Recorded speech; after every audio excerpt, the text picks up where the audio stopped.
Hello and welcome to this, our latest Deep Awake dialogue. My name is Richard Cox and I'm here with Tim Freke. And today we're going to be starting what might be a number of little talks on how Tim's philosophy has progressed and changed and where it stayed the same from his early books to now with the writing of Soul Story, and addressing some of the questions that are coming up on Tim's forum, the Facebook forum. So for this first video, we're going to discuss materialism and idealism, or physicalism and mentalism, this core philosophical idea that's run on throughout history. How, Tim, you viewed that in your early writings and how it's progressed on since then. So good afternoon, Tim. Hi. It's a nice light topic for today. Yeah, well, it's materialism, idealism, these are kind of strange words. So I think we're titling the video, Is Life a Dream? Which that brings it into more something people will be interested to know about or not. Is life a dream? So let's start off with that, Tim. If you would give us something of a definition of these terms, maybe with materialism is perhaps the one that it's easiest for people to relate to and understand. Although really what's happened, I mean, I think we need to expand it out anyway, because materialism is a kind of 19th century idea that's when it really took off. I mean, it's always been there right back to the Greeks, but it's the idea that what's really real is this. Now, the problem for materialism is that in terms of physics, which is the investigation of this isn't there in the way we think it is.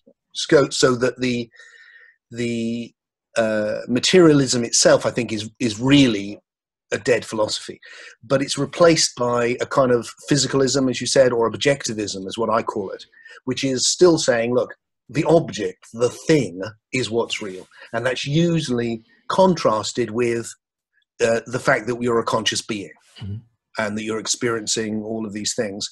And the idea there is that the conscious being has arisen from the physical object and is kind of secondary to it.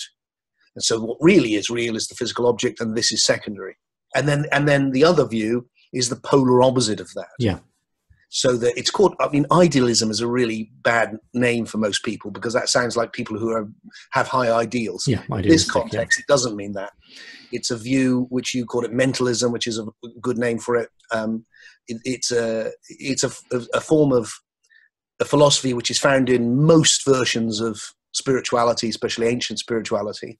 And that does the opposite. That goes, this is all existing in the subject, in consciousness.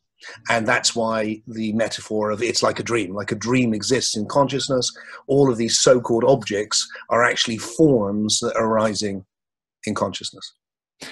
Okay, so just see if I sum that up and see if I get it right there. Materialism, in that philosophy, consciousness is almost like an accidental byproduct of the material that we can see came into existence 13 billion years ago. What it was doing before that, we don't know. But as a byproduct of that, it's given rise to consciousness, which some materialists see even as being kind of an illusion, right? It doesn't really exist. It's just we've tricked ourselves into thinking that the universe has become conscious of itself. All you really have is atoms interacting. And then idealism places the conscious mind at the center of things.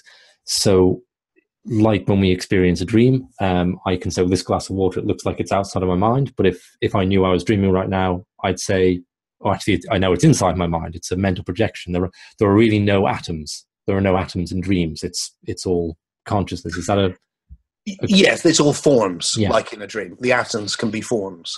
Now, obviously, there's different ways of understanding both of those. Some materialists would have a higher view of consciousness than you're giving it there, or objectivists. And, of course, there's problems with seeing it like a dream, because it's like, well, is it my dream, or is it your dream? Or is it both of our dreams? Or is there something greater than us, which is dreaming this? So there's lots of different ways of perceiving it. But those are the two oppositions. For me, the way that I frame it in the mystery experience is going, look, it's fundamentally a debate about whether we're putting the object as the ground of being. It's really an object and it gives rise to subjects, or it's really subjective in nature and it's giving rise to objects as forms which we experience. Okay, just to ask you a biographical question, Tim. I think in the spiritual traditions, you could say it's often seen that the materialism is the illusion that the human being comes into the soul, comes into the body, and the forms around us, the material world, is so compelling and its bright colors and loud sounds that we believe it's real and we believe it has an existence outside of our minds. We get drawn into this illusion. And the spiritual process is to track back into consciousness and see that it's arising within mind, that these things aren't really external to us. So this is more of a dreamlike reality. And do you recall a process like that happening in yourself after your initial mystical experiences, interest in this I'm assuming that you might have in your young life been a materialist, because that's the common view, whether you thought about it or not. Was there a point where you started to actively investigate? I don't think there ever was, Richard, because it never made sense to me, because my experience of life was always magical. Now, I don't think I went straight to an idealist or mentalist philosophy. I don't think I was sophisticated enough to do that. So I didn't really question. I wasn't able at that point to question or answer these things. That came later when I was older. So at the time, I would say there was just a sense that I was in a magical process, and the idea of materialism, especially that reductionism that goes with it, which reduces this to just this. Anything which does that was, I can remember feeling that I dismissed science as a young person completely, because it was telling me about, how iron filings work, but it was telling me nothing about the meaning of life, because it reduced everything to this very basic kind of cause and effect world. But the world I was in wasn't like that. It was a magical world. And so what I was looking for was something which could address that. And that's why I ended up studying spirituality and then understanding these other philosophies. So I think it was just like I didn't come from there to there. Right, okay. I kind of was in this magic world and then looking for a way to explain it. And materialism was a non-starter because it didn't remotely explain it. Okay, yeah, I was very interested in physics when I was a teenager, and very really materialist, and thought the material is the ground of being. And I suppose I kept going into that and found it increasingly empty on a personal level. So on the one hand, the physics and the nature of atoms was fascinating, and it was like a god to me, I suppose, like studying the ultimate reality. But my personal life took on less and less meaning, because we're just a pile of these atoms, and however amazing they are, it doesn't make for a life just to be a pile of atoms. So that's what almost projected me right into the spiritual then, of this, when I saw the feasibility of the spiritual, that it wasn't just hocus pocus and nonsense, that this is an escape from the cave. Fascinating. I think a lot of people go that route. I think because the experiences I was having as a young person, that was just kind of blown out of the water very young. In some ways, kind of too young, because I've had to come back to all of that and study that in later life to go, actually, that's really interesting, isn't it? And as you know, a lot of my time now is spent around science. But for a long time, that was all just completely dismissed for me, because it couldn't address the actual experience that I was having. Yeah. And of course, you were very invested in the study of magic and manifestation. I did try to be a materialist a bit when I got into studying Karl Marx at university. I was quite attracted to that, but I was always a heretical studier of Karl Marx, because he'd said that he's an interesting person, because he took an idealism which Hegel had developed and claimed to turn it on its head and create a dialectical materialism. Yeah. And so for me, as a paralogical thinker, a lot of my paralogical thinking comes from the dialectics of Hegel and then Marx. It's been very influenced by that, the bringing together of opposites. But I kind of wanted to turn it back again and go, actually, I think Hegel might have got it right. Well, this is something I wasn't sure if we talk about or not, but as you've touched on it, there is this link between Marxism, communism, and materialism. And I think a lot of people ponder, are there inevitable outcomes to embracing certain philosophical positions? Does materialism lead to a negative view of the world? Does it lead to consumerism? That's a connection people often make. Does it lead to communism? Does idealism lead to a certain political position, or certain attitudes or mindsets to life? I think that can happen, and I would say, you got something like with Marx, who's got this beautiful sentiment of creating a world where everything, from each according to their ability, each according to their need. I mean, that's a beautiful, beautiful sentiment, and the aspirations behind early communism are beautiful. But when it's rooted in what were just the philosophy of the day, really, I mean, the cutting edge of the time was materialism. That was the new thing, and it was very exciting, and it was science. And so by rooting in that, I think it created a world which was utilitarian in the most horrible way, and didn't value consciousness, individuals, was able to ride roughshod over different ideas and actually do the very opposite of what it set it out to do. And I suspect a lot of that, and obviously the conditions of the day were important, and Marx would be the first to say that, but also I feel you're right. I think it's the actual philosophy underpinning it which makes you view it. Having said that, an awful lot of the spiritual idealist mentalist view is also very negative. It does this. I mean, the reason I've tried to go beyond both is because materialism reduces it all to the object, but a lot of spirituality reduces it all to the subject, and again makes the experience something you're trapped in, a mistake, something that's wrong. It feels like what we need is an alternative. I think I tend to see things more that way, that if you're going to be negative and have a dour view of life, you can make any philosophy fit that, whether it's materialism or spiritualism or anything. So I'm always a little, I can see how people take a materialist. You could certainly make a good argument. I mean, people have, I'm not saying it's true, but you could make a good argument that one of the things which has held back countries like India from giving their inhabitants a much higher quality of life, as we've been able to enjoy here, has been that they hadn't until recently made that transition. They've been so much in a worldview where this is a mistake, where you've fallen into something, where it's about getting away from this and not being trapped here and having to go round and round in this endless cycle of suffering, which is a very negative view of human life. And it comes that one comes from a mentalist perspective. So there's it's a paralogical thing to say, I know, but there's both, isn't there? There's negative and positives in both. So idealism then is where your work was about, when you started and were writing the Jesus Mysteries books and all the books around that time. Would you say that's accurate to say it falls into the mentalist idealism? Yeah, I mean, maybe what I'll do is just go through the process. And it's very interesting for me to try and capture it. I've not done that at all, apart from to myself in the shower, thinking it through. I haven't actually had a conversation, I don't think, with anyone. So it's a great opportunity with you to try and to really articulate what that journey's been. And I'd say that when I started writing lots and lots of books on different spiritual traditions, I was looking for a commonality. And what became obvious was, this idealism or this spiritual perspective of it's all a dream is one way of seeing what that commonality is. So that when I reached to write the Jesus and the Ghost Goddess and the Jesus Mysteries and write about Gnosticism, I was beginning to see Christianity in a whole new light that had this perennial philosophy in it. The perennial philosophy that this is the view which I articulated there was already a kind of evolutionist view. It was going, look, this is what I think they're saying is this is God exploring himself or itself. This is one big mind, so that this is not my dream or your dream, is God's dream. And of course that's a very clearly articulated in the Indian philosophy, where this is the dream of Brahman, but also you see it in all of these Gnostic mystical philosophies. So there's one being dreaming the dream of life, and we are that being dreaming itself to be Tim and Richard and lost in this illusion. That's a very common view of it. You can have more positive views, which I tried to articulate, a more positive gnosis in Jesus and the Lost Goddess, because some of the Gnostics have it, whereby it's a kind of process of discovery. So it's not just being lost, it's actually an evolutionary process of discovery. But fundamentally, that was the vision.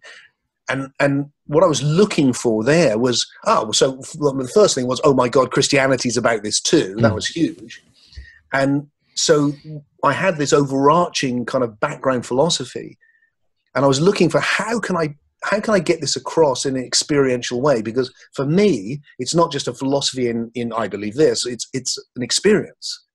I experience this background being to my nature very powerfully, which I'm one with everything, as well as being Tim. And I was looking for how can I articulate that for myself and for others? And that's when I wrote Lucid Living and The Laughing Jesus, which went, the analogy I can use is simply of lucid dreaming. Mhm. That waking up from being lost in something and not knowing that you're the dreamer, to waking up and going, oh, you're the dreamer, but not Tim being dreamt. This idea, that there's a deeper level to my being, which is universal. So I'm God dreaming himself to be Tim, meeting God dreaming himself to be Richard. And these are really beautiful and powerful and ancient ideas, which I feel I was astonished that I thought how clearly I could communicate them to people through the work I did with lucid living. And I want to say, but probably and is better. I also, that as my own journey took me from waking up to this oneness back into life more and more and more, into the separateness, because it was no longer one or the other. It's definitely was both and for me. I was finding difficulty expressing what the human journey was about from that perspective. And that's where you see this current coming into my work in How Long Is Now, for instance, of this is an evolutionary journey we're in. It was already there in Jesus and the Goddess 20 years ago. But it was like I was wanting to explore this idea that this wasn't negative. This wasn't a mistake, that this was a process in which this one being was exploring itself, was coming to know itself. And in doing that, I was beginning to find that this calling this background consciousness is problematic. And partly it's words. In a way, it's partly philosophical, it's partly linguistic. When I wrote about it, first of all, in Jesus and the Goddess, I went down the traditional route that others had gone down, and I called the background, the big mind, consciousness with a capital C. Mm-hmm. So it's like consciousness, and people do that. And then I was stuck with this inelegant stuff in Jesus and the Goddess, where I wanted to say, but where it arises from is unconscious. So it's unconscious consciousness. And that was a bit difficult. So in later books, I talked about the background as awareness. So you can have awareness, which was unconscious or conscious, all attempting to do this. And then increasingly, it felt to me like the word consciousness is not a good word, because I want to say that the universe has become conscious.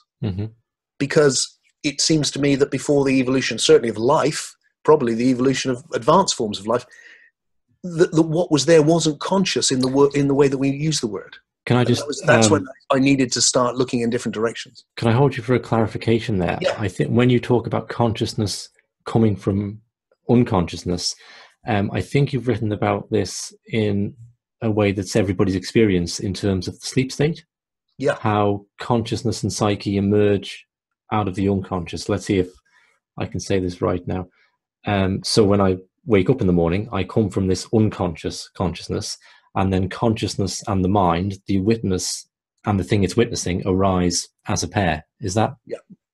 Yes. So if I jump forward now to where I am now, I'm beginning to feel like, because I think there's a whole lot of problems actually, but I think that just about works, unconscious consciousness, this subject. But for me, it's starting to work better if I say, look, there's unconscious being becomes conscious being. There's what I am, whatever that is, which is now unconscious, and now it becomes conscious. And that is happening every day with me falling asleep and waking up. And then it's happening in the whole journey. And what that allows me to do, and the other word I use is spirit, which means being, just because it's a traditional word, and it allows me to connect with Hegel and other things that philosophers have said. But being, spirit is the word I used in Soul Story and in various other places, and goes right, and because I'm echoing the Gnostics, really, going back to that. But really, I'm becoming round to the idea that one of the better words might be being, because these words, they've all got problems because they all mean different things to different people. But the fundamental idea which you can get then is that there is spirit or being which is exploring itself. And that's quite a different idea now to the idea of consciousness doing it, because then it becomes conscious in that process. Right. The big problem with, well, maybe I should just stop for a second and just do what happened in the mystery experience, because that's significant, is that there where I articulated this idea of paralogical thinking, seeing things from other perspectives, is where I said, look, you can look at this same process of evolution objectively, and you see it objects evolving, or subjectively, and you see it all arising within mind. And the idea I was playing with there is you can see it in both ways. And I still think that's true. I haven't, that's right. In fact, generally, what I'm doing is I'm trying to articulate the same thing that I've been seeing clearer and clearer in better and better language. I don't think there's been any great shift away from anything. Right, so you don't consider your work in Soul Story to be a break with the Gnostics as you were presenting them in... It's an evolution from. So there is profound differences. Big difference from many of the Gnostics. I see this as an evolutionary process, which is positive. Big difference for sure. I now know, along with knowing the world isn't flat, I also know that there's been 13.8 billion years of evolution leading to this, one way or another. And so I'm taking that on board. And I know that human beings weren't just created, I know they've evolved. And so we can see the universe becoming conscious. Now, the question then is, what's the ground of that? And the traditional scientific view is, the Big Bang happens, there's just matter and energy, objects, and then they become subjects, somehow as a byproduct. The traditional spiritual view is, but the ground of being really is God, or a big mind. Now, get rid of the creator God. I think we can dismiss that from this conversation. But we could keep Brahman, and that's what I tried to do and tried to gesture towards in Soul Story. In the mystery experience. But there are problems with that, because what you've done is you've kind of stuck this super being in at the beginning. And if it's already there, why is it discovering itself? And you're stuck with all of the problems I articulate in the book about any great being. This being is really God, is compassionate, is good. Why all the suffering? Why the horrors of life? Why the dinosaurs? All of those questions. So what I've done is I've gone, look, I did this actually in the mystery experience. So the Soul Story is an evolution from that. Is going, instead of looking at it as either objective or subjective, idealism or materialism, let's follow David Bohm, the great physicist, and see that there's something before both, which is neither objective nor subjective. That's the real non-dual. The real non-dual isn't consciousness, like most non-dual teachers say. That's still dual, because there's consciousness and what it's conscious of. Yeah. But to go to something which is before both, call it spirit, call it being. If you want a description of it, which is more important than a name, then the best description, I think, is potentiality. That it's the potentiality for the universe. It's the potentiality from which everything is coming, including this moment right now. But there's a potentiality of being which is realizing itself. You wrote about this in Jesus and the Goddess, did you not? With the concept of the Trinity, of consciousness and psyche arising out of something deeper than both of them. Exactly. So this is consistent. Exactly right. Yeah. So what what I called mystery there would be that version that the Gnostics had with mystery, and then consciousness or pneuma, spirit, and psyche or soul. So God, spirit, and soul, as it were. That trinity for me is now expanded out, because here we are in the 21st century with modern science, and it's gone, there is a ground of being, let's call it spirit again, or we can call it being, whatever you like, but it's potentiality, it's mystery, it's nothing, and yet it's the potentiality for everything. So it's not nothing in the negative sense, it's because it's the pleroma, in a way, of the ancient Gnostics. It's full with the potentiality for everything. And it's realizing itself. And as it does that, all of these dualities appear. And right from the very start is the duality of subject and object. Not one or the other, but both, right from the start. And the way that I've articulated that is going, look, right from the beginning, you have a time stream, you have a flow of time, because it's very important for me that I've put this whole thing in motion, which is information, objectively. So you've got primitive atoms, for example. But each primitive atom is also reading its environment. The mere fact that it's relatively individual or distinct means it has a relationship with the whole. And that relationship with the whole is it's discriminating what's going on around it. The charges of other atoms, its relationship with eventually other chemicals, and just all of that stuff that it's reading. in very primitive ways, but it's interacting, it's discriminating.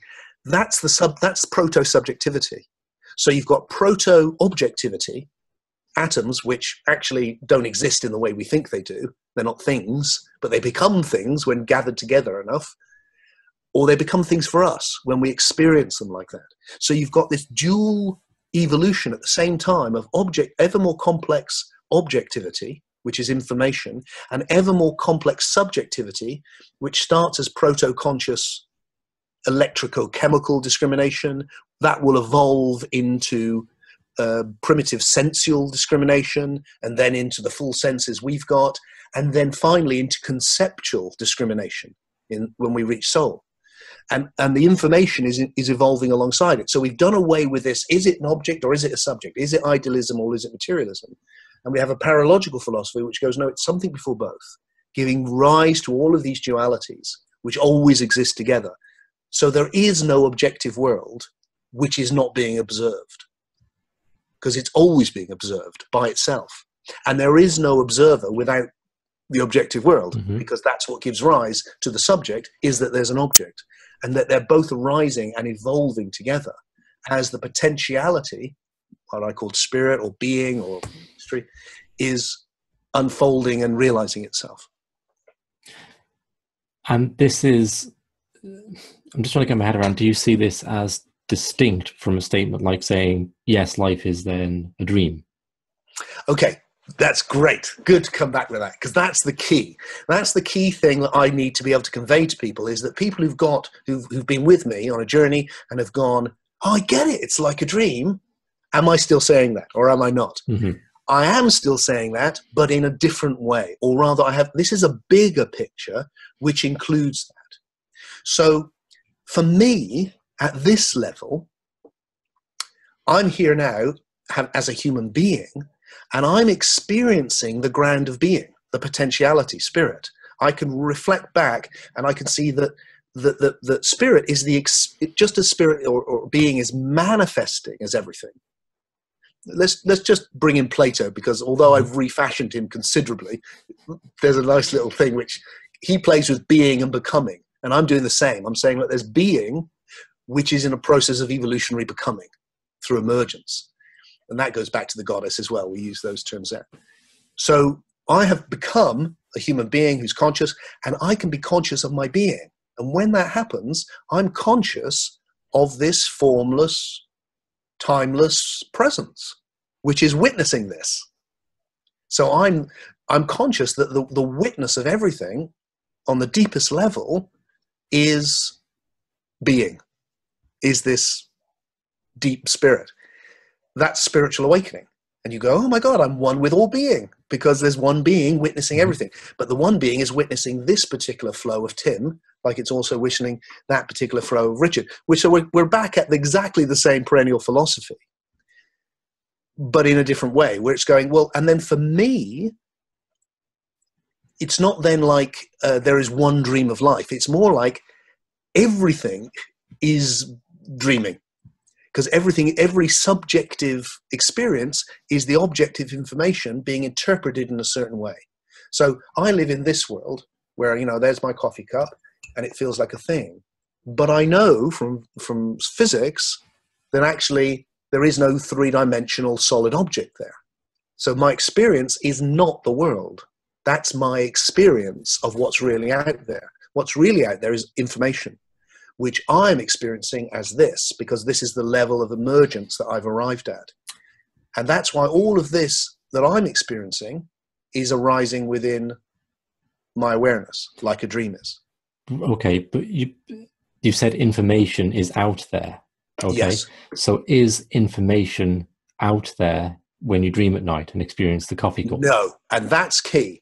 And that's why, right from the start, I've always said, this is like a dream. There is a difference, and it's important to know. I mean, I've been with other teachers who've gone, it's a dream, and I've gone, and I can't tell the difference between this and a dream. And my always feeling is, well, you should be able to, because there's a difference, and we don't want to lose that difference. Okay, but could it not be a different kind of, like, I get this, you can tell the difference. And when we spoke to Charlie Morley, he says that the lucid dreaming teacher, he said it's very important in learning lucid dreaming that you can tell the difference. Exactly. But So there are different types of dreams, though, right? I mean, you could. Here's the difference between, or I'm talking about the common. Well, I want to push it both ways. I want to say, look, actually, you can go into a deep dream state where you still meet objective information. Mm-hmm. And I want to say here, what marks this out from the narrower subjective? Well, what marks this out from my imagining now is that if I imagine the cup, it has no reality distinct from my imagination. Mm-hmm. But this cup, even though my perception of it is existing through my own way of perceiving it, it exists independently. And if you were here, I could give it to you and you could have the cup. So there is information out there.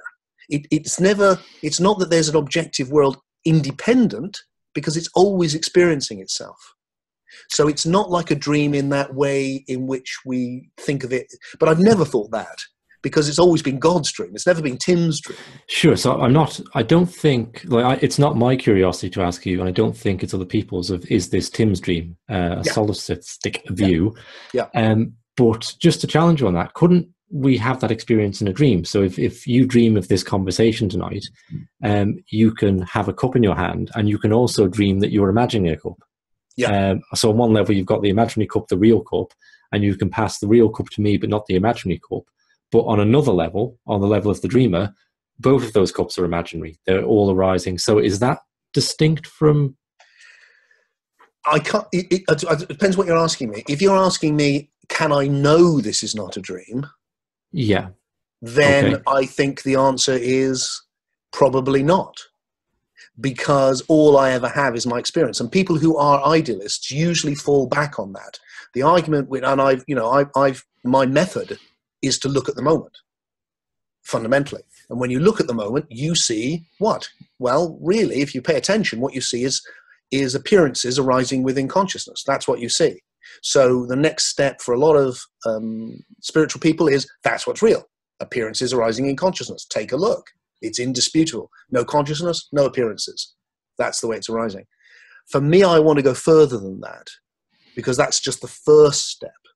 The next step goes, and what are these appearances? Do they exist independently from me or not? And my answer is yes and no. The way I'm perceiving them does not exist independently from me. But they also exist independently from me and can be perceived by you, by a snail, by a bat, in very different ways. And they're not completely dependent on my particular consciousness. The other big thing I want to be able to say is that this is to avoid solipsism, is that what's so interesting is that I see the moment, all of these forms arising in consciousness, but you're here. And I do not see you as just a form arising within my consciousness. I see you as an independent conscious being. And once I do that, then the whole thing explodes. And I'm into a completely different way of seeing what reality is, way beyond it's just appearances. There's something much more interesting and paralogical going on than that. And that's why naive idealism, which you see a lot in the non-dual world, really doesn't work for me, because it's not going far enough. It's just step one. That's all, the first observation. So by the naive idealism, your earlier work, do you feel that was outside of naive idealism, in that the coffee cup exists independently of your perception, but it could exist for both of us, either because it has an independent material existence, or because it has an existence in the one mind in both, which Richard and Tim and the coffee cup were arising? That's the way that I went with it. I went with it, and I think to avoid that, I just went, look, it's not my dream, it's not your dream, that's solipsism. Solipsism, for those that don't know the term, I realize we've been using it, that's the idea that all that exists is what I perceive, because that's actually what I experience. So that's all I know. That's all that exists. And if it's all Tim's dream, or it's all Richard's dream. It's all Tim, it's all me, that's it. Nothing else is real. And as you do experience in a dream, like dreams seem to us to be like solipsism. So we genuinely do. And we have dreams sometimes where we feel there was something more going on than our direct consciousness, but mostly we interpret it as our own mind that's being projected around us. Certainly when we wake up, yes. Yeah, that's right. Yeah. So there's that. That's the kind of naive view that I wanted to avoid. And my way, as you say, was to say, look, take the dream of Brahman. This is not Tim's dream. It's not your dream. This is God's dream, and God is dreaming himself to be Tim and experiencing this. And in a way, I'm still saying exactly that. I'm saying that there is a primal being which is realizing itself. You can say dreaming if you like, but realizing itself as everything. The reason that I didn't use the word dreaming, I thought about it, but I avoided it in Soul Story. I mentioned it a bit, is because that works fine for us, but not so well for snails and not so well for atoms. And so what I want to say is every particular time stream, the being, God, is subjectively experiencing itself through everything.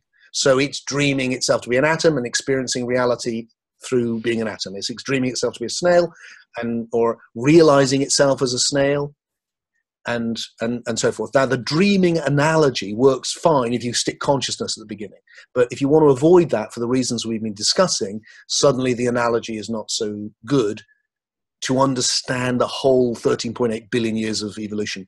It's brilliant to help people awaken. I still use it as it's just fantastic for us at our level to get that. For me, for an atom is not reflecting on anything. It's not conscious, or it's not, it doesn't know that it's really the oneness of all being. It's just being an atom or a snail or whatever. So it doesn't know this depth. We can know this depth. And when we do, then it's like, oh, I see. The thing which is my depth, within which all these appearances are arising, is the oneness of being. And that's when the analogy works. So I've been trying to steer away from that because I feel that we need to go beyond these ancient teachings now. And the most important thing, it seems to me, is that the future of spirituality lies in an evolutionary or emergent spirituality. That's one that feels like it can unite itself with science, it can be intellectually robust, and it can really take forward the essence of what spirituality is. So somehow we need to do that. And Soul Story is just the beginning. But really, Mystery Experience was.